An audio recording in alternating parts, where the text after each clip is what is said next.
So let's talk about hockey, or in this case, black blades.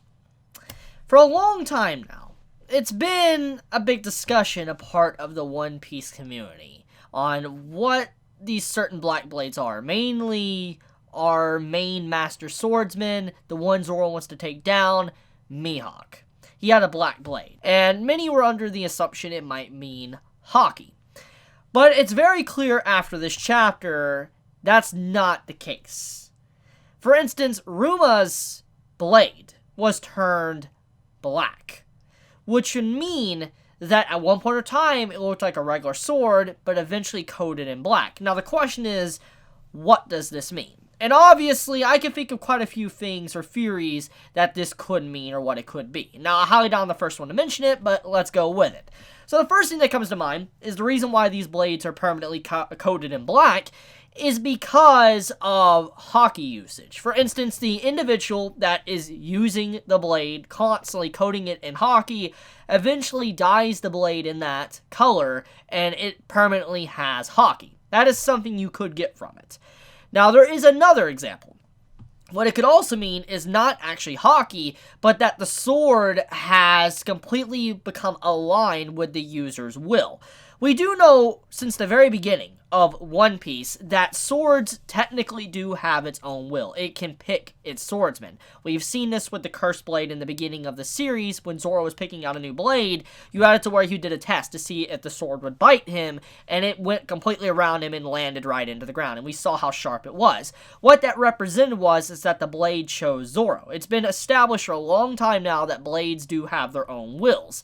And so when you see this example of the blade being coated in black, it might not mean hockey. It actually might mean that the blade has become so connected with its user that it dyes itself black. Basically, it's just seen so much combat, it's connected, that's what happens to a blade. Natural progression of the blade, and only master swordsmen can accomplish such a feat. It's not something that happens every so often, but swordsmen of high caliber usually have something like this, which would make sense for Zoro to one day maybe get a blade like this. It might not be coated in hockey, but it might just be a blade that is just for like aesthetic looks. It's basically saying that he has reached such a level with his sword, he has used it so much that he's in line with it. He's used to it, and its will is connected to him. That's what it could represent.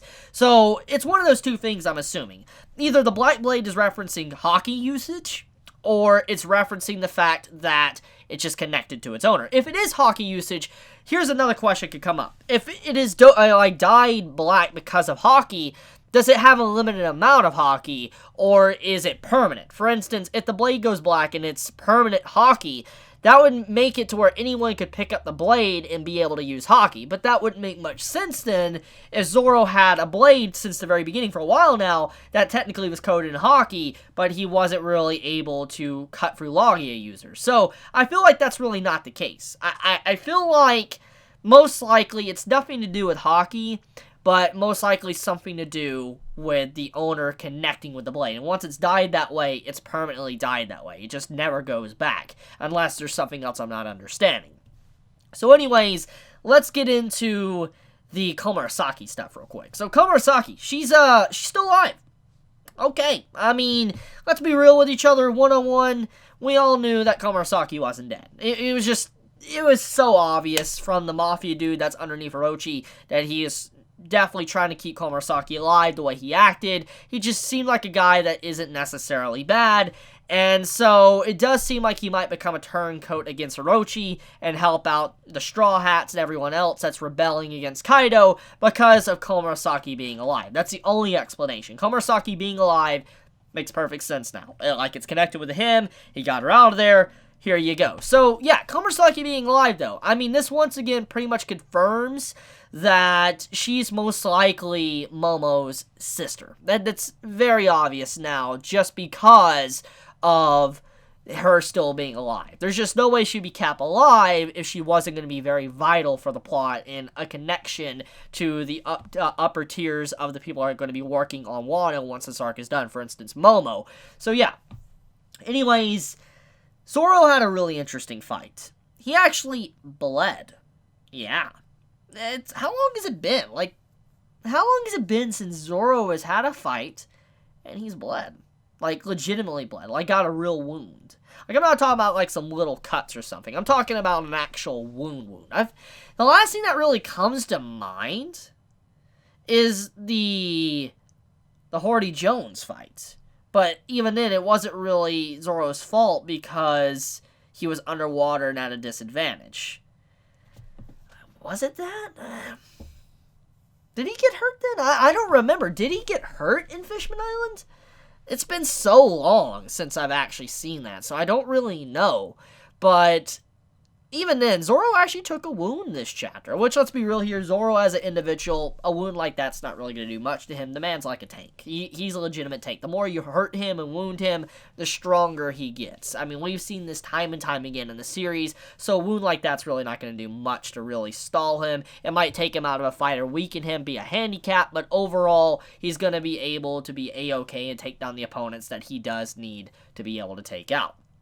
Now, when it comes to Zoro's opponents in this chapter, he was fighting the guy on the bridge. And the guy on the bridge, he doesn't necessarily seem to be that bad of a dude. He just wants Ruma's sword to be in the proper resting place. And Zoro, obviously, now hearing the story, he understands the weight upon the sword, the black blade, and all that. But even then, he still wants his sword back because it just fits with him. He's had it for so long, it's in line with him now, and he wants it.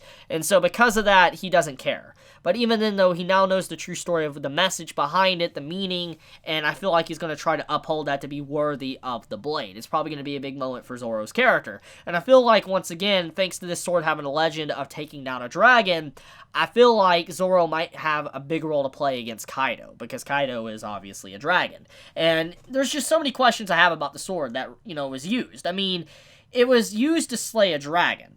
And if we're assuming anything, when I'm thinking of a dragon now, I'm thinking of something like Kaido, especially in this area. It makes you wonder, is the wound on Kaido potentially the wound that was caused by Aruma, the legend? Or was the wound just something else entirely, and was the dragon that he took down an ancestor of Kaido? That's a question I have, because it's not really established at all or clarified in this chapter who he really took down.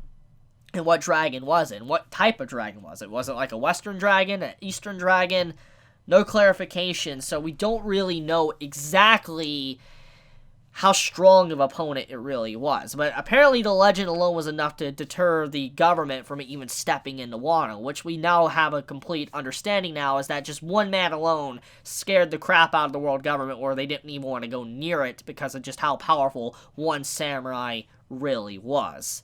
So, the dude fighting Zoro, though, he was doing a lot of cheap shots, and I feel like that final shot he did to Zoro was more along the lines of not being petty and attacking Zoro behind the back, but actually probably to initiate and give Zoro an opening to bring down his opponent. Which, by the way, the opponent that Zoro's fighting, not the one that's wanting the sword back, but the opponent that's trying to take out Komurasaki, that dude is obviously not a weakling by any means. I mean, he's a guy that's been name-dropped already in this arc, and it's clear as day that he's a samurai, he's famous. So, I feel like, because of the reputation of this arc and how it's constantly been saying that the samurai are very strong, that most likely this dude, the reason why he is putting up a little bit of a challenge is because, once again, samurai. I mean, this arc has definitely went out of his way to show that samurai are no jokes, they are challenging, and that it's going to take a lot to be able to bring them down. Thankfully, Zoro has learned underneath the Master Swordsman, but it still doesn't change the fact that these swordsmen are no joke, and I'm looking forward to more fights in the future. So yeah, what else is there really left to get into? I guess one of the things to talk about is the Big Mom stuff with Queen. So Big Mom and Queen. Queen is eating a lot of food this chapter, and he's just snacking on something that at first glance doesn't seem to be anything important. It just seems like a comedy gag or whatever. But then you see at the beginning of the chapter that Big Mom wants the exact food that Queen is eating, and Queen says there is a lot of it.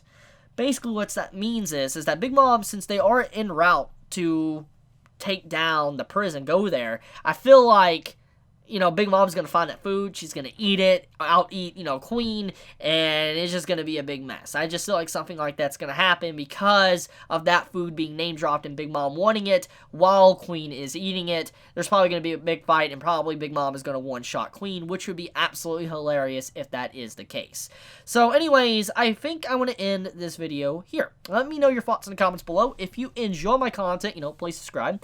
If you like this video, please leave a like. And if you want to get notified for whenever I upload a video, please click the bell icon down below, because for some reason, even if you click the subscribe button, you don't always get notified. And with that, Chibi out.